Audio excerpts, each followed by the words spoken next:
Hey guys, welcome back to CMA Junction. In this video, we are going to continue study note 7 related to direct taxation, that is profit and gains of business or profession. पिछली class में हमने actual cost of asset देखा था और actual cost of asset से related example हमने ऐसे ही देख लिया था ऊपर से। उसको आज हम पूरा कंटिन्यू करने वाले हैं और उसके साथ साथ उससे रिलेटेड और एग्जाम्पल्स हम यहाँ पे देखेंगे। सो इलस्ट्रेशन नंबर 5 देखिए। Doctor R purchased a house property on 1/12/2017 को उन्होंने खरीदा है 10 लाख रुपीज में।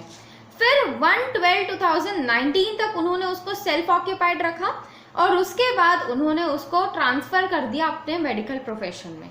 आपको फाइंड आउट करना है कि डेप्रिसिएशन अलाउबल कितना होगा असेसमेंट ईयर 2020-21 में जब उसने उसको मेडिकल प्रोफेशन में ट्रांसफर कर दिया। तो अगर ऐसा केस है जहाँ पे आपका रेसिडेंस में जो आप सेल्फ ऑक्यूपाइड प्रॉपर्टी रख रहे थे उसको एज बिजनेस में ट्रांसफर किया जा रहा है, इन दैट केस हम नोशनल डेप्रिसिएशन चार्ज करते हैं उन पर्टिकुलर पीरियड के लिए जब से आपने खरीदा है और जब तक उसको आपने सेल्फ ऑक्यूपाइड रखा। फिर उसके बाद जो रिटन डाउन वैल्यू आती है हम उसमें एक्चुअल डेप्रिसिएशन चार्ज करते हैं। सो चलिए स्टार्ट करते हैं क्वेश्चन। सबसे पहले तो देखिए हमारे पास है सेल्फ ऑक्यूपाइड प्रॉपर्टी है, बिल्डिंग है, जिसको अब हम किस में ट्रांसफर कर रहे हैं, प्रोफेशन में ट्रांसफर कर रहे हैं। इन दैट केस अब ये बनने जा रही है कमर्शियल बिल्डिंग। तो कमर्शियल बिल्डिंग बनने से इस पर कितना रेट ऑफ डेप्रिसिएशन चार्ज होता है, 10%। आप चेक कर सकते हैं हमारा डेप्रिसिएशन का रेट। जहाँ पे बिल्डिंग अगर नॉन रेसिडेंशियल बनती है तब वो आपका 10% रेट चार्ज होता है। सो हम यहाँ पे लिख सकते हैं कि रेट ऑफ डेप्रिसिएशन रहेगा 10%। ठीक है। नेक्स्ट इसके बाद हमारे पास आता है कॉस्ट ऑफ बिल्डिंग। तो कॉस्ट ऑफ बिल्डिंग आपको दिया हुआ है क्वेश्चन में। कॉस्ट ऑफ बिल्डिंग हमको दिया हुआ है 1/12/2017 का 10 लाख रुपीज। सो 10 लाख रुपीज हम यहाँ लेंगे और हमने खरीदा कब है, 1/12/2017 को। तो यहाँ पे आप डेप्रिसिएशन लगाएंगे। अब डेप्रिसिएशन जैसा कि हमने बोला था कि 50% लगता है अगर आपका 180 डेज से कम हो। तो 180 डेज कब रहता है, 4 अक्टूबर 2017 होता। तो वो फर्स्ट हमारा डेप्रिसिएशन का 50% नहीं 100% लगता है, लेकिन उससे आगे की कोई भी डेट है तो उसमें आपका 50% डेप्रिसिएशन लगेगा। सो यहाँ पे हमारा डेप्रिसिएशन 50% लगेगा। सो 10 लाख का 10% मल्टीप्लाइड बाय 50% हमारा डेप्रिसिएशन रहेगा, दैट इज 50,000। सो ये हो गया फर्स्ट ईयर का। यहाँ पे आपके पास आएगा ये 9,50,000। फिर नेक्स्ट हम चार्ज करेंगे, ये हो गई हमारी value, written down value of 31 March 2018। अब नेक्स्ट डेप्रिसिएशन चार्ज होगा, अब रिटन डाउन वैल्यू पे चार्ज होगा, दैट इज 9,50,000 पे डायरेक्ट 10% आप चार्ज करेंगे। सो ये हमारा आएगा 95,000। इसके बाद हमको मिल जाएगी रिटन डाउन वैल्यू ऑफ 31 मार्च 2019। सो ये हमारे पास आएगी वैल्यू 8,55,000। अब इसके बाद हमको रिटन डाउन वैल्यू मिल गई 31 मार्च 2019 की। हम एसेट कब ट्रांसफर कर रहे हैं, 1 दिसंबर 2019 को। तो क्या अब इसके बाद का भी डेप्रिसिएशन चार्ज होगा? तो हमने देख रखा है कि इनकम टैक्स में सेल की डेट मैटर नहीं करती। आपको ये रिटन डाउन वैल्यू मिल गई, अब इसमें पूरा साल कंप्लीट नहीं हो रहा है तो हम इसमें डेप्रिसिएशन नहीं चार्ज करेंगे क्योंकि बीच में ही हम इसको बेच रहे हैं। ठीक है। सो ये 8,55,000 हमारी रिटन डाउन वैल्यू रहेगी और इसी पे अब आप नेक्स्ट डेप्रिसिएशन चार्ज करेंगे। सो यही वैल्यू हम लेंगे कॉस्ट ऑफ बिल्डिंग ऑन 1/4/2019 का जो वैल्यू है दैट इज यही सेम आपका आएगा 8,55,000। अब ध्यान दीजिए हम कब ट्रांसफर कर रहे हैं, 1/12/2019 को ट्रांसफर कर रहे हैं। सो ये डेट हमारे लिए मैटर नहीं करती, सेल की डेट मतलब या फिर ट्रांसफर की डेट आपके लिए मैटर नहीं करती। जिस पर्टिकुलर ईयर में ये ट्रांसफर हुआ है वो मैटर करेगा। सो 1920 में हमारे लिए ट्रांसफर हो रहा है तो यहीं से आप डेप्रिसिएशन डिडक्ट कर देंगे और ये जो डेप्रिसिएशन है वो पूरा का पूरा डेप्रिसिएशन होगा, that is at the rate 10%, that is equal to 85,500। और ये डेप्रिसिएशन हमारा अब हम चार्ज करेंगे फॉर द ईयर 1920। सो ये चार्ज करने के बाद आपकी रिटन डाउन वैल्यू आएगी 7,69,500। ये रिटन डाउन वैल्यू होगी ऑफ 31 मार्च 2020। आई होप ये क्लियर हुआ हो। एक चीज इसमें ध्यान रखना है कि हमारा सेल या फिर ट्रांसफर डेट हम बोल सकते हैं जब हमने सेल्फ ऑक्यूपाइड से इसको प्रोफेशन में ट्रांसफ़र किया है वो डेट मैटर नहीं करेगी, उसके हिसाब से आप 50% चार्ज नहीं करेंगे। यहाँ पे आप जिस पर्टिकुलर ईयर में ट्रांसफ़र हुआ है पूरा का पूरा अमाउंट ऑफ डेप्रिसिएशन यहाँ पे आप प्रोवाइड करेंगे। अब नेक्स्ट क्वेश्चन देखिए, दैट इज इलस्ट्रेशन नंबर 6। रोशन ने स्टार्ट किया है एक बिजनेस डिजाइनिंग का 1/4/2018 को। उसने एक लैपटॉप लिया है 1/4/2018 को 50,000 का अपने बिजनेस यूज के लिए। उसकी gross total income previous year 2018-19 में 55,000 ही थी, इसलिए उसने रिटर्न ऑफ इनकम नहीं भरा। अब प्रीवियस ईयर 19-20 में उसकी बिजनेस इनकम बिफोर डेप्रिसिएशन 5,60,000 हो गई। अब उसको रिटर्न ऑफ इनकम भरने की ज़रूरत है असेसमेंट ईयर 2021 के लिए। वो आपकी एडवाइस लेना चाहता है डेप्रिसिएशन कैलकुलेट करने के लिए। आपको कंप्यूट करना है डेप्रिसिएशन उसके बिहाफ में, जब वो बुक्स ऑफ अकाउंट मेंटेन कर रहा है फ्रॉम 1/4/2018, लेकिन डेप्रिसिएशन उसने लैपटॉप में प्रोवाइड नहीं किया है। दूसरा, वो बुक्स ऑफ अकाउंट मेंटेन कर रहा है फ्रॉम 1/4/2018 और उसने डेप्रिसिएशन प्रोवाइड किया 8,000। और तीसरा हमारे पास है कि वो बुक्स ऑफ अकाउंट मेंटेन करना ही 1/4/2019 से स्टार्ट कर रहा है। तो हमने ये केस भी देखा था कि अगर आपका बिजनेस पहले इनकम पे रिटर्न आपको भरना नहीं होता था, तो आपने अगर बुक्स ऑफ अकाउंट नहीं प्रिपेयर की है, इन दैट केस यहाँ पे जो डेप्रिसिएशन आपने कुछ भी चार्ज नहीं किया होगा, तो जो एक्चुअल कॉस्ट है वही आपका क्या बन जाएगा, कॉस्ट ऑफ एक्विजिशन। दूसरा अगर देखें तो यहाँ पे 8,000 डेप्रिसिएशन प्रोवाइड किया गया है, तो ये 8,000 हमारा कॉस्ट ऑफ एक्विजिशन से माइनस हो जाएगा। दैट इज हमने कितने पे लिया है, हमने 50,000 पे लिया है, माइनस 8,000 आप कर देंगे। और अपन फर्स्ट क्वेश्चन देखें यहाँ पे, तो यहाँ पे आपको डेप्रिसिएशन चार्ज नहीं किया गया लेकिन बुक्स ऑफ अकाउंट प्रिपेयर किए गए, तो यहाँ पे भी कॉस्ट ऑफ एक्विजिशन ही रहेगा। तो ये दोनों केस सिमिलरली सॉल्व होंगे, और ये जो थर्ड केस बी वाला केस है उसको आपको अलग तरीके से सॉल्व करना होगा। सो उसी तरीके से अब हम इसको सॉल्व करेंगे। सबसे पहले हम लिखेंगे कॉस्ट ऑफ लैपटॉप, कब का दिया हुआ है ये आपको 1/4/2018। ये हमारे पास है 50,000। सो केस ए एंड सी को हम एक साथ सॉल्व कर रहे हैं, केस बी को अलग से हम सॉल्व कर रहे हैं। अब देखिए यहाँ पे डेप्रिसिएशन आपने जो अपने बुक्स पे दिया है वही डेप्रिसिएशन हम यहाँ से डिडक्ट करते हैं। केस ए और केस सी में हमने कोई भी डेप्रिसिएशन नहीं दिया है, केस बी में हमने 8,000 का डेप्रिसिएशन शो किया है। तो यहाँ पे आपका कॉस्ट ऑफ एक्विजिशन आप बोल सकते हैं 50,000 ही रहेगा, और यहाँ पे आपका रहेगा 42,000 जब आप इसको शो करेंगे। फिर उसके ऊपर आप एक्चुअल डेप्रिसिएशन चार्ज करेंगे, जो कि as per income tax charge होता है, लैपटॉप पे चार्ज होता है @40%। कंप्यूटर या कंप्यूटर सॉफ्टवेयर के अंदर ये कवर होता है। 40% डेप्रिसिएशन चार्ज करेंगे, यहाँ पे आपका आएगा 20,000 और यहाँ आपका आएगा 16,800। इसके बाद आपको मिल जाएगी written down value as on 31 March 2020। So यहाँ पे हमारे पास 30,000 है और यहाँ पे हमारे पास है 25,200।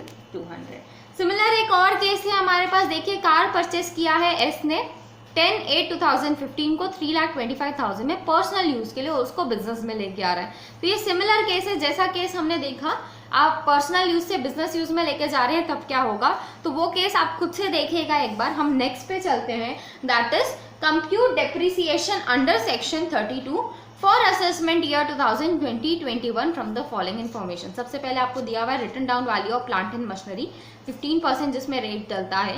एज ऑन 1/4/2019 को 10 लाख रुपीज उसकी रिटन डाउन वैल्यू है। हमने एक प्लांट डी एक्वायर किया है 10/7/2019 को 5 लाख का। 1 लाख हमने कैश में पे किया है वेंडर को और बैलेंस अमाउंट हमने अकाउंट पे चेक से पे किया है। अगर देखा जाए तो कैश में हम मैक्सिमम कितना पे कर सकते हैं 10,000, लेकिन यहाँ पे कितना पे किया गया है 1 लाख। सच plant was put to use on the same day हमने उसको पुट टू यूज पे भी कर डाल दिया। नेक्स्ट आपको दिया है असेसी जो है एंगेज्ड है in the business of manufacturing of industrial plants, वो मैन्युफैक्चर करता है। सो हमने एक प्लांट डी एक्वायर किया है बीच में, तो चलिए स्टार्ट करते हैं क्वेश्चन। Illustration number 8। सबसे पहले तो हमारे पास है written down value as on 1/4/2019 की रिटन डाउन वैल्यू आपको दी हुई है, that is 10 lakh. So 10 lakh हम यहाँ रिकॉर्ड करेंगे। इसके बाद हमने एक प्लांट एक्वायर किया है, तो आप बोल सकते हैं यहाँ पे परचेस किया है हमने प्लांट। अब ध्यान दीजिएगा, हमने क्या बोला था कि अगर आप 10,000 से ज्यादा कैश में पेमेंट करते हैं इन दैट केस पूरा अमाउंट जितना आपने कैश में पेमेंट किया वो पूरा आपके एक्चुअल कॉस्ट में इंक्लूड ही नहीं किया जाएगा। तो हमारा एसेट कितने का था, 5 लाख का हमारे पास एसेट है जो हमने नया एक्वायर किया है, उसमें से 1 लाख जो कैश में आपने पे किया है वो आप यहाँ से डिडक्ट कर देंगे। तो हम एक्चुअल में कॉस्ट कितना लेंगे, सिर्फ 4 लाख रुपीज़ यहाँ पे इसकी कॉस्ट ली जाएगी। तो ये हो गया हमारा 14 लाख। अब इसके ऊपर आप चार्ज कर लीजिए डेप्रीसिएशन।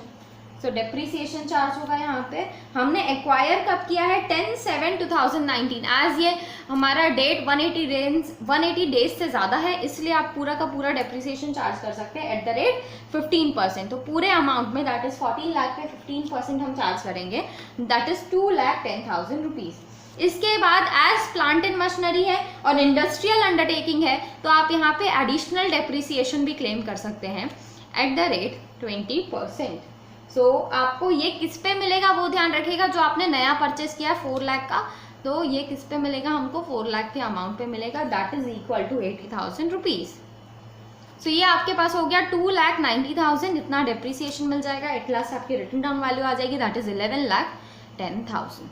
आई होप ये आपको अच्छे से क्लियर हुआ हो कि किस तरीके से हम क्वेश्चन सॉल्व करेंगे related to actual cost of asset. बस आपको कंसेप्ट क्लियर होना चाहिए कि क्या क्या चीज़ें इसमें हैं, किस किस पे कितना कितना अमाउंट चार्ज होता है, वो सारी चीज़ें आपको क्लियर होना चाहिए, बाकी आप इजीली सॉल्व कर सकते हैं इसको। ठीक है, सो अब चलते हैं हम नेक्स्ट पॉइंट पे। नेक्स्ट है हमारे पास consequences of changes in rate of exchange of currency. अगर आप एक्सचेंज ऑफ करेंसी में चेंज आ गया, रेट ऑफ एक्सचेंज जो था पहले कुछ और था और अब कुछ और है। फॉर एग्जाम्पल हम लेते हैं मिस्टर ए और हमारे पास है एक mister B. Mister A India से है, मिस्टर बी यूएसए से है। ठीक है, हमने यहाँ मिस्टर ए ने मिस्टर बी से कुछ समझ लीजिए for example plant and machinery खरीदी है। प्लांट एंड मशीनरी उन्होंने खरीदी है फॉर एग्जांपल $10,000 पे, $10,000 पे उन्होंने खरीदी है। अब जब खरीदा था उन्होंने तब उन्होंने $5,000 उन्होंने दे दिया था, लेकिन $5,000 अभी भी देना बचा था। जब उन्होंने फर्स्ट टाइम $5,000 दिया तब उसका रेट था 65, लेकिन अब जो बचे हुए 5,000 उनको देना है तो अब रेट हो गया है 67। तो ऐसे एक्सचेंज रेट में जब चेंज आएगा तो उस केस में क्या किया जाएगा वही हम यहाँ पे देखने वाले हैं। इससे रिलेटेड कुछ कंडीशंस है हमारे पास, अब हम वो कंडीशंस देख लेते हैं। फर्स्ट है हमारे पास कि असेसी ने एक्वायर किया होना चाहिए एक एसेट, और ये एसेट आप किसी भी प्रीवियस ईयर में एक्वायर कर सकते हैं और वो एसेट आपने एक्वायर किया होना चाहिए कंट्री आउटसाइड इंडिया। ठीक है, दूसरा है हमारे पास कि in consequence of change in rate of exchange, rate of exchange change होने के कारण आपकी जो लाइबिलिटी है वो इंक्रीज होनी चाहिए या तो रिड्यूस होना चाहिए at the time of making payment. जब आप उसकी पेमेंट कर रहे हैं तब उस टाइम पे वो इंक्रीज होना चाहिए या डिक्रीज होना चाहिए। ठीक है, टूवर्ड्स द होल और part of the cost of asset, मतलब आप जो पेमेंट कर रहे हैं वो होल पेमेंट भी कर सकते हैं, पार्ट पेमेंट भी कर सकते हैं, या फिर अगर आपने मनी बोरो किया है तो टू द होल और part of the money by him, तो मनी का भी पेमेंट कर सकते हैं अगर आपने मनी बोरो करके एसेट खरीदा है। और बोरो कहाँ से किया है, आउटसाइड इंडिया से। ठीक है, तो ये दो कंडीशंस हैं हमारी जो फुलफिल होनी चाहिए, तभी आप इस पे आ सकते हैं। ट्रीटमेंट क्या होगा, अगर आपका ऐसा कुछ केस बनता है, इन दैट केस अमाउंट जिससे आपकी लाइबिलिटी इंक्रीज हुई है या रिड्यूस हुई है पेमेंट करने टाइम, वो ऐड हो जाएगा या फिर डिडक्ट हो जाएगा एक्चुअल कॉस्ट ऑफ एसेट से। जैसे कि इंक्रीज हुई है तो उसको आप ऐड कर देंगे और रिड्यूस हुई है तो उसको आप डिडक्ट कर देंगे। टैक्स पॉइंट इसमें दिया है, वो जो इंक्रीज और डिक्रीज होगा वो अराइज होना चाहिए आफ्टर डेप्रिसिएटेबल एसेट इज ट्रांसफर। क्या बोल रहा है, हमारा जो इंक्रीज डिक्रीज अराइज हुआ है लेकिन वो जो हमारा एसेट था वो हमने ट्रांसफर कर दिया, लेकिन ब्लॉक अभी भी एग्जिस्ट करता है। फॉर एग्जाम्पल मिस्टर ए ने जो मिस्टर बी से प्लांट एंड मशीनरी खरीदी थी, वो जिस ब्लॉक में थी वो ब्लॉक तो है, लेकिन ये पर्टिकुलर प्लांट एंड मशीनरी हमने बेच दी है। इन दैट केस क्या होगा, वो इंक्रीज एंड डिक्रीज को आप एडजस्ट करेंगे रिटर्न डाउन वैल्यू से। अगर ब्लॉक ही एग्जिस्ट नहीं करता, इन दैट केस उसको कैपिटल रिसीट या कैपिटल एक्सपेंडिचर मान लिया जाएगा। ठीक है, सो ये हो गया पॉइंट हमारा related to consequences of changes in rate of exchange of currency, section 43A। इससे रिलेटेड एक क्वेश्चन दिया हुआ है बुक में, देखिए सो नारंग टेक्सटाइल लिमिटेड है जिसने परचेज किया है machinery from Germany for euro 1 lakh on 3/9/2016 उन्होंने परचेज किया है through a term loan from Fortune bank limited से उन्होंने टर्म लोन लिया था इससे रिलेटेड।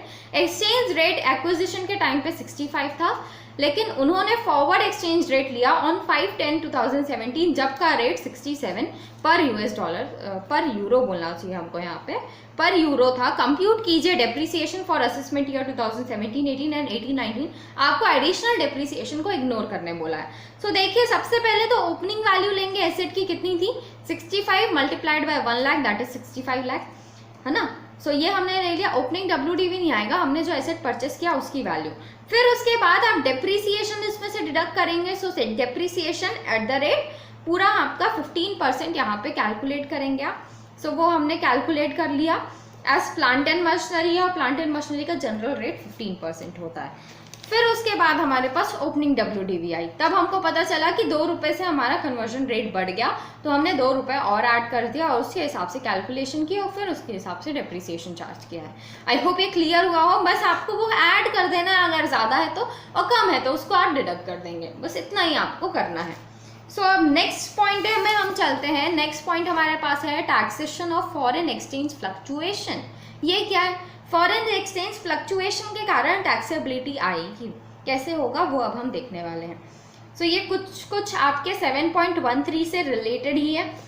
देखिए क्या बोल रहा है, कोई भी गेन या लॉस हो रहा है जो कि आपने कंप्यूट किया है in accordance with income computation and disclosure standards के अकॉर्डिंग ही आपने कंप्यूट किया है, ठीक है, जो आपको अराइज हो रहे हैं on account of any change in foreign exchange rates में चेंज होने के कारण आपको या तो गेन हो रहा है या तो आपको लॉस हो रहा है। तो अगर गेन हो रहा है तो उसको आप इनकम की तरह ट्रीट करेंगे और लॉस हो रहा है तो उसको एज अ लॉस ट्रीट करेंगे। फॉर PGBP के अंदर इसका ट्रीटमेंट होगा, ठीक है।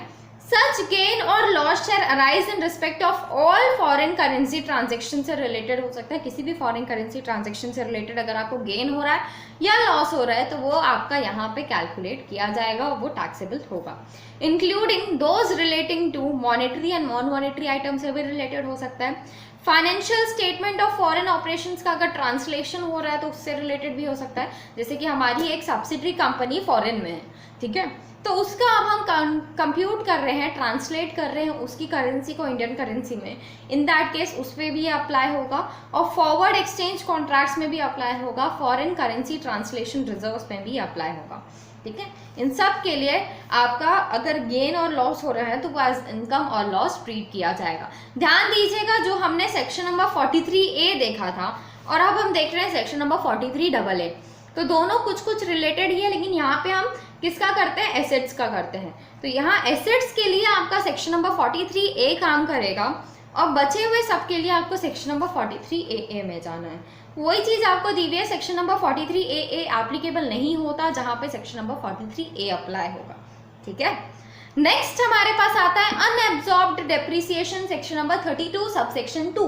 क्या बोल रहा है, अगर आपके पास हमने डेप्रिसिएशन चार्ज कर लिया लेकिन PGBP में जो हमारी टोटल इनकम आई है वो उस डेप्रिसिएशन को पूरी तरीके से एब्जॉर्ब नहीं कर पा रही है। फॉर एग्जांपल PGBP की इनकम हमारी 1 लाख है, अब इसमें से हम डेप्रिसिएशन माइनस करते हैं। फॉर एग्जांपल डेप्रिसिएशन हमारा आ गया 3 लाख। इन दैट केस यहाँ पे पूरा डेप्रिसिएशन एब्जॉर्ब नहीं हो पा रहा है, 2 लाख का डेप्रिसिएशन अभी भी बच रहा है, तो इसी को हम बोलते हैं अनएब्जॉर्ब्ड डेप्रिसिएशन। उसका क्या होता है, तो देखिए अनएब्जॉर्ब डेप्रिसिएशन के लिए डिडक्शन मिलता है, वो आप डिडक्ट कर सकते हैं किसी भी हेड की इनकम से, लेकिन कैजुअल इनकम और सैलरीज को छोड़ के उस पर्टिकुलर असेसमेंट ईयर में जिस ईयर में आपका डेप्रिसिएशन अनएब्जॉर्ब्ड है। साथ साथ अगर समझ लीजिए इस पर्टिकुलर असेसमेंट ईयर की सारी इनकम से हमने उसको एडजस्ट कर लिया लेकिन अभी भी अनएब्जॉर्ब डेप्रिसिएशन बच रहा है, इन दैट केस आप उसको कैरी फॉरवर्ड कर सकते हैं इनडेफिनाइट पीरियड के लिए, कितने भी साल के लिए आप उसको कैरी फॉरवर्ड कर सकते हैं जब तक वो सेटल नहीं होता, और उसको आप सेट ऑफ कर सकते हैं किसी भी इनकम के साथ except casual income and salaries को छोड़ के, ठीक है। ध्यान रखिएगा ये जो अनएब्जॉर्ब डेप्रिसिएशन है इसका पार्ट हम set of and carry forward of losses में भी पढ़ेंगे, तो आपको और अच्छे से क्लियर हो जाएगा। इससे रिलेटेड नोट्स हमारे पास दिए हुए हैं, सो वो नोट्स अब हम देख लेते हैं। सबसे पहले तो आपको बोला गया है कि यहाँ पे आपका बिजनेस कंटिन्यूड रहे, वो ज़रूरी नहीं है। बिजनेस कंटिन्यूड नहीं है, फॉर एग्जाम्पल बिजनेस हमारा एंड हो चुका है और फिर उसके बाद आपका अनएब्जॉर्ब डेप्रिसिएशन अभी भी बचा हुआ है, तो भी आप उसको क्या कर सकते हैं, सेटल कर सकते हैं, सेट ऑफ कर सकते हैं एज अगर आपका पीजीबीपी में कोई इनकम नहीं आ रही है तो हमको बोल दिया गया कि कैजुअल और सैलरी को छोड़ के आप किसी भी इनकम के साथ कर सकते हैं। सो कोई भी इनकम अगर आपकी आ रही है तो आप उसके साथ इसको सेट ऑफ कर सकते हैं। नेक्स्ट हमारे पास आता है जो सेट ऑफ का हमारा ऑर्डर होगा वो कैसे होगा। सो सबसे पहले आप सेट ऑफ करेंगे करंट ईयर के डेप्रिसिएशन को। करंट ईयर के डेप्रिसिएशन को होने के बाद अगर कोई भी बिजनेस लॉस है, बॉट फॉरवर्ड बिजनेस लॉस, तो उसको आप एडजस्ट करेंगे और उसके बाद जो आपके प्रीवियस ईयर के अनएब्जॉर्ब डेप्रिसिएशन आ रहे हैं उनको आप सेट ऑफ करेंगे। तो current year depreciation, brought forward business loss, फिर उसके बाद पिछले साल से हमारे पास जो भी अनएब्जॉर्ब डेप्रिसिएशन आ रहे हैं उनको हम यहाँ पे ऑर्डर में इसको सेट ऑफ करेंगे। ठीक है। Next, unabsorbed depreciation can be carry forward even return of income has not been filed। मतलब अगर आप return of income फाइल नहीं कर रहे हैं फिर भी आप unabsorbed depreciation को कंटिन्यू रख सकते हैं। ठीक है, उसको मतलब सेट ऑफ कर सकते हैं और कैरी फॉरवर्ड भी करा जा सकता है। तो ये चीज हमको पता चला unabsorbed depreciation के बारे में। सो नेक्स्ट देखिए, इसके बाद हमारे पास आता है मैंडेटरी प्रोविजन ऑफ डेप्रिसिएशन। अब यहाँ पे क्या बोला जा रहा है, देखिए, असेसमेंट ईयर 2002-2003 से अगर आपने सेक्शन नंबर 32 की सारी कंडीशन सेटिस्फाई कर दी है लेकिन आपने खुद से क्लेम नहीं किया है डेप्रिसिएशन, फिर भी आपको डेप्रिसिएशन का बेनिफिट दिया जाएगा या फिर आपने क्लेम किया तो भी आपको प्रोवाइड किया जाएगा। बस ध्यान रखना है सेक्शन नंबर 32 की सारी कंडीशंस को आपको सेटिस्फाई करना है। नेक्स्ट केस देखिए, नेक्स्ट हमारे पास है depreciation in case of amalgamation, demerger और सक्सेशन। मतलब अगर ये तीनों में से कुछ हो रहा है तो उस केस में डेप्रिसिएशन क्या जाएगा। जैसे कि हमारा अमलगमेशन हो रहा है, अमलगमेटिंग कंपनी अमलगमेटेड कंपनी में कन्वर्ट हो रही है। नेक्स्ट डीमर्जर हो रहा है, मतलब डीमर्ज कंपनी रिजल्टिंग कंपनी में जा रही है, या फिर सक्सेशन हो रहा है, तब क्या होगा। तो बोला गया कि जिस पर्टिकुलर ईयर में अमलगमेशन हो रहा है, डीमर्जर हो रहा है या सक्सेशन हो रहा है, उस केस में डेप्रिसिएशन आप अपोर्शन करेंगे between amalgamated and amalgamating company, demerged and resulting company, predecessor and successor company के बीच में वो डिवाइड होगा। किस रेशियो में, जितने नंबर ऑफ डेज जो यूज करेगा एसेट को उस रेशियो में आप इसको डिवाइड करेंगे। ऐसे इजीली हमको समझ आ रहा है कि डेज में आपको डिवाइड कर देना है। उसका कैलकुलेशन भी देख लेते हैं ताकि ये पूरी तरीके से हमारे लिए क्लियर हो जाए। इलस्ट्रेशन नंबर ये हमारा है 10 जो हम अभी देखने वाले हैं। देखिए क्वेश्चन, मेजर्स सिद्धांत and company, a sole proprietorship concern is converted into a company. Sole proprietorship concern है जिसको अब हम कंपनी में कन्वर्ट कर रहे हैं, Siddhant company limited, with effect from November 29, 2019 से ये होने वाला है। Written down value of asset दिया हुआ है as on April 1, 2019 is as follows. Building, furniture, plant and machinery का रेट दिया हुआ है और रिटन डाउन वैल्यू दी हुई है। फर्दर 15/10/2019 को मेजर सिद्धांत एंड कंपनी ने, दैट इज जो सोल प्रोप्राइटरशिप कंसर्न था, उसने एक परचेस किया है प्लांट 1 लाख का, रेट ऑफ डेप्रिसिएशन 15% है, और आफ्टर कन्वर्जन जो कंपनी है उसने प्लांट खरीदा है 50,000 का, रेट ऑफ डेप्रिसिएशन 15% है। आपको कंप्यूट करना है डेप्रिसिएशन जो कि मेजर सिद्धांत एंड कंपनी को अवेलेबल होगा और सिद्धांत कंपनी लिमिटेड को अवेलेबल होगा फॉर द असेसमेंट ईयर 2020-21। ध्यान रखिएगा जो हमारा प्रीवियस ईयर है 2019-20 उसमें 366 डेज थे, एज हमारा फेब्रुवरी में 29 डेज थे। ठीक है, तो उसके हिसाब से यहाँ पे कैलकुलेशंस की जाएगी। तो ये आपको पेपर में भी ध्यान रखना है, आज आपके लिए 2019-20 ही प्रीवियस ईयर रहने वाला है। ठीक है, चलिए स्टार्ट करते हैं। क्वेश्चन हमारा इलस्ट्रेशन नंबर 10। सबसे पहले तो हम डेप्रिसिएशन कैलकुलेट कर लेंगे, ऐसा मान के कि हमारा टोटल कितना डेप्रिसिएशन आएगा। रेट आपको दिया हुआ है 10% for building, 10% for furniture and 15% for plant and machinery. Written down value दी हुई है हमको एज ऑन 1/4/2019 की हमारे पास रिटन डाउन वैल्यू है। बिल्डिंग की है 3,50,000, नेक्स्ट 50,000 एंड 2 लाख। ठीक है, सबसे पहले इसके बाद हमने किया है परचेस। आपको ये मान के हम डेप्रिसिएशन कैलकुलेट कर रहे हैं कि कोई भी हमारा सक्सेशन नहीं हुआ है, ठीक है, मतलब सोल प्रोप्राइटरशिप कंसर्न बस है तो उसी का हम यहाँ पे कैलकुलेट कर रहे हैं, ऐसा मान के हम कर रहे हैं, ठीक है। सो परचेस यहाँ पे हमने बिल्डिंग भी परचेस नहीं की, फर्नीचर भी परचेस नहीं किया, लेकिन देखा जाए तो हमारा जो सोल प्रोप्राइटरशिप का ही अगर आप निकाल रहे हैं तो 1 लाख का हमने यहाँ पे प्लांट एंड मशीनरी परचेस किया। देखा जाए तो सिद्धांत कंपनी लिमिटेड ने भी हमारा 50,000 का एक एसेट परचेस किया है, लेकिन एज ये हमारा क्या है कंपनी में कन्वर्ट होने के बाद हुआ है। हमने क्या बोल रहे हैं कि कन्वर्जन ही नहीं हो रहा है तो ये वाली बात ही नहीं आएगी, ठीक है। सिर्फ 1 लाख हम यहाँ पे लेंगे। अब टोटल कर लीजिए तो यहाँ पे आ रहा है हमारे पास 3 लाख, यहाँ है हमारे पास 50,000, यहाँ है हमारे पास 3,50,000। नेक्स्ट इसके बाद हम अगर कोई सेल हुआ है तो वो रिकॉर्ड करते हैं। आज सेल यहाँ पे कुछ भी नहीं है तो कुछ भी नहीं आएगा, तो हमारे पास बच रहा है 3,50,000, 50,000 एंड 3 लाख। इससे अब आप डेप्रिसिएशन निकालेंगे। डेप्रिसिएशन बिल्डिंग में हमको बोला गया है 10%। ध्यान दीजिए, डेट आपको ध्यान रखनी है परचेस की। परचेस हमने 15/10/2019 को किया है प्लांट में, तो इसमें आपका एज 15/10 है। मैंने आपको क्या बताया था, 4 अक्टूबर से आगे की कोई भी डेट होगी तो आपका हाफ डेप्रिसिएशन लगेगा। सो ये 15 है, मतलब आगे की डेट है। सबसे पहले तो हमारा बिल्डिंग में पूरा डेप्रिसिएशन लगेगा, एज परचेस कुछ भी नहीं है, 10%। हमारा फर्नीचर में भी 10% पूरा निकलेगा, लेकिन प्लांट एंड मशीनरी पे ये जो 2 लाख है उस पर आप 15% चार्ज करेंगे, और ये 1 लाख पे आप चार्ज करेंगे 15% मल्टीप्लाइड बाय 50%। सो ये आपका आएगा 37,500। एक बार आप भी इसको चेक कीजिएगा। सो हमने टोटल डेप्रिसिएशन निकाल लिया। जब ये सक्सेशन नहीं होता तो ये डेप्रिसिएशन आते हैं, ठीक है। सो अब इसके आगे एज सक्सेशन हुआ है तो हमको वो भी निकालना पड़ेगा कि सोल प्रोप्राइटर का एक्चुअल में कितना आएगा और जो हमारा कंपनी बन रहा है उसका एक्चुअल में कितना आएगा। सो डेप्रिसिएशन हम कैलकुलेट करने वाले हैं इस पे।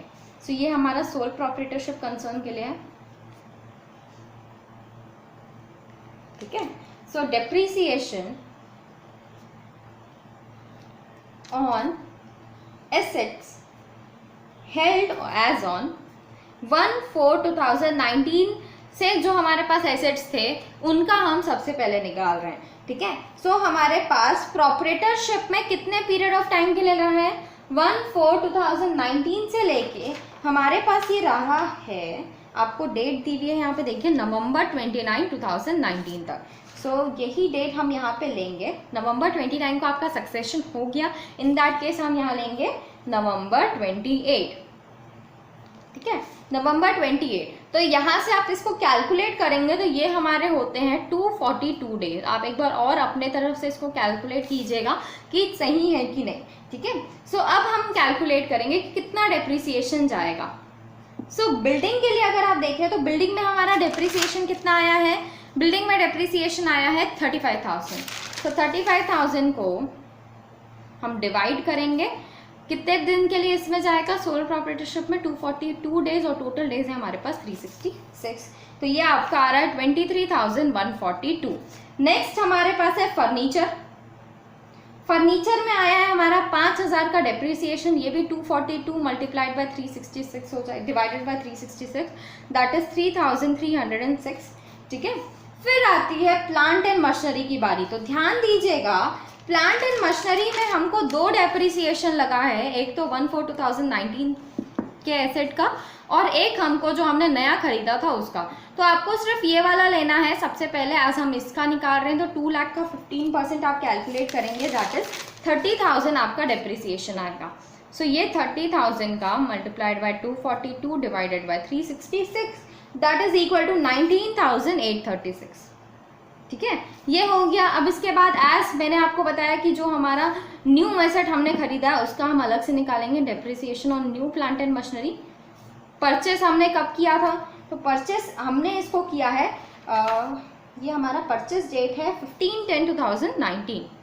सो 15/10/2019 को हमने इसको परचेस किया है। सो 15/10/2019 से लेके कब तक ये सोल प्रोप्राइटरशिप में थी, 28/11/2019 तक। मतलब अगर आप कैलकुलेट करें तो सिर्फ 45 डेज के लिए ये मशीन हमारे पास थी। तो हम इस पे डेप्रिसिएशन कितना आया है, तो 7,500 इस पे डेप्रिसिएशन आया है, आज 1 लाख का 15% मल्टीप्लाइड बाय 50% अगर आप करेंगे तो यही आपके पास आएगा, मल्टीप्लाइड बाय 45। ध्यान दीजिएगा यहाँ पे आप पूरे 366 डेज डिवाइड नहीं करेंगे, एज वो एसेट पूरे 366 डेज के लिए हमारे पास था ही नहीं। वो हमने खरीदा कब था, 15/10/2019 से लेके आप इसको 31 मार्च 2020 तक के लिए कैलकुलेट करेंगे कितने दिन होते हैं, तो यहाँ पे आपके पास होंगे, यहाँ पे आपके पास 169 डेज, ठीक है। सो ये आपका आएगा 1997। अब टोटल कर लीजिए तो ये डेप्रिसिएशन हो गया हमारा सोल प्रोप्राइटरशिप का, दैट इज 48,281 रुपीज। सो ये डेप्रिसिएशन सोल प्रोप्राइटरशिप का हमने कैलकुलेट कर लिया। अब इसके बाद जो हमारी कंपनी बनी है उसका भी हमको कैलकुलेट करना है। सो उसमें भी सेम तरीके से आप कैलकुलेट करेंगे depreciation on assets held as on 1/4/2019 से जो एसेट्स हमारे पास थे। तो ये एसेट कब ट्रांसफर हुए सक्सेसर में, 29/11/2019 से लेके इस पर्टिकुलर ईयर का ही हम कैलकुलेट कर रहे हैं, इसलिए 31 मार्च 2020 तक आप कैलकुलेट करेंगे। तो ये टोटल डेज हमारे पास होते हैं 124 डेज। सो सबसे पहले स्टार्ट करते हैं विद बिल्डिंग। बिल्डिंग का हमारे पास डेप्रिसिएशन कितना है, 35,000। So 35,000 multiplied by 124 divided by 366 that is equal to 11,858। Next हमारे पास आता है फर्नीचर। फर्नीचर की वैल्यू थी 5,000 multiplied by 124 divided by 366 that is 1,694। Next हमारे पास आता है प्लांट एंड मशीनरी। सो ये हमारा है 30,000 वैल्यू, सिर्फ हमने जो पहले से था उसका निकाल रहे हैं, ठीक है। सो 124 डिवाइडेड बाय 366 दैट इज 10,164।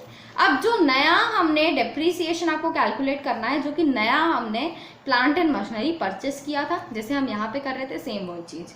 कब परचेस किया था, 15/10/2019 को परचेस किया था, ठीक है। तो अब एज टोटल ये 169 डेज के लिए हमारे पास था, जिसमें से 45 डेज के लिए वो सोल प्रोप्राइटरशिप के पास था। तो बचे हुए डेज दैट इज 124 डेज के लिए वो किसके पास था, सक्सेसर के लिए, सक्सेसर के पास था। तो वैसा ही कैलकुलेट करेंगे आप, 75,000 मल्टीप्लाइड बाय 124 डेज के लिए सक्सेसर के पास था डिवाइडेड बाय 169 डेज टोटल ये हमारे पास था, ठीक है। सो ये आपके पास आएगा, ये 7,500 5,503 रुपीज़ यहाँ पे आएगा। एक और चीज़ ध्यान रखिएगा, एक एसेट ऐसा था जो कि हमने आफ्टर कन्वर्जन सिर्फ सक्सेसर के लिए खरीदा था, है ना, सिर्फ सक्सेसर के लिए, कंपनी के लिए हमने एक एसेट खरीदा था। वो एसेट हमने खरीदा था 50,000 में, और कब खरीदा था, तो डेट हमको ये दी हुई है, हमने ये खरीदा था आफ्टर कन्वर्जन, बस दिया है यहाँ पे, आपको डेट नहीं दी हुई है। तो ध्यान दीजिए, जब कन्वर्जन ही हमारा 15/10/2019 को हुआ है, सॉरी नवंबर में हमारा कन्वर्जन हुआ है, दैट इज 29/11/2019 में हमारा कन्वर्जन हुआ है, जो कि डेट हमारी अक्टूबर से ज़्यादा की है। तो हमारा डेट कौन सा है 180 डेज के लिए, 4 अक्टूबर 2019, ये उससे ज़्यादा की डेट है। और उसके बाद हमने ये खरीदा है, कन्वर्जन ही इस दिन हुआ है, उसके बाद हमने खरीदा, तो ऑफकोर्स ही बात है आपका डेप्रिसिएशन 50% चार्ज होगा। सो प्लांट एंड मशीनरी है ये हमारा, इस पर आप चार्ज करेंगे 15% डेप्रिसिएशन, 50%, ठीक है, 15% सिर्फ हाफ चार्ज होगा, इसलिए हमने 50% यहाँ पे मल्टीप्लाई किया, दैट इज 3,750। अब टोटल कर लीजिए तो ये आपका आएगा 969 रुपीज़। आई होप आपको ये अच्छे से क्लियर हुआ हो। जो आफ्टर कन्वर्जन था वो सिर्फ सक्सेसर का था, इसलिए हमने उसको अलग से शो किया है, और बाकी सोल प्रोप्राइटरशिप और सक्सेसर कंपनी की दोनों बाकी सारी चीज़ें सेम है, सिमिलर हैं, बस डेट्स में आपका चेंज है और डेट्स के हिसाब से डिस्ट्रीब्यूशन हमने किया है। आई होप आपको ये अच्छे से क्लियर हुआ हो। आप टोटल करके भी देख सकते हैं, सिर्फ ये 3,750 को छोड़ दीजिएगा, बाकी ये सारे अमाउंट और ये सारे अमाउंट को टोटल करेंगे तो ये तीनों का जो टोटल अमाउंट आया है उसी के इक्वल आपका अमाउंट आएगा। इसको हमने क्यों छोड़ा, क्योंकि उसको यहाँ पे हमने इंक्लूड नहीं किया था, ये क्योंकि सिर्फ सक्सेसर का था, और हमने वो जो डेप्रिसिएशन कैलकुलेट किया था वो ये मान के किया था कि सक्सेशन हुआ ही नहीं है, ठीक है। आई होप आपको ये अच्छे से पूरा कंसेप्ट क्लियर हुआ हो रिलेटेड टू जब हमारा सक्सेशन हो रहा है, अमलगमेशन हो रहा है या फिर डीमर्जर हो रहा है। सो इसी के साथ हम ये क्लास एंड करते हैं। नेक्स्ट क्लास में हम नेक्स्ट चीज़ों के साथ कंटिन्यू करेंगे। आज की क्लास हम यही एंड करते हैं। आई होप आपको आज की क्लास हेल्पफुल लगी हो। अगर आपको आज का वीडियो हेल्पफुल लगा सो प्लीज़ वीडियो को लाइक कीजिए, शेयर कीजिए, सब्सक्राइब कीजिए and don't forget to press that bell icon to get more updates. So that's it, see you all in the next video.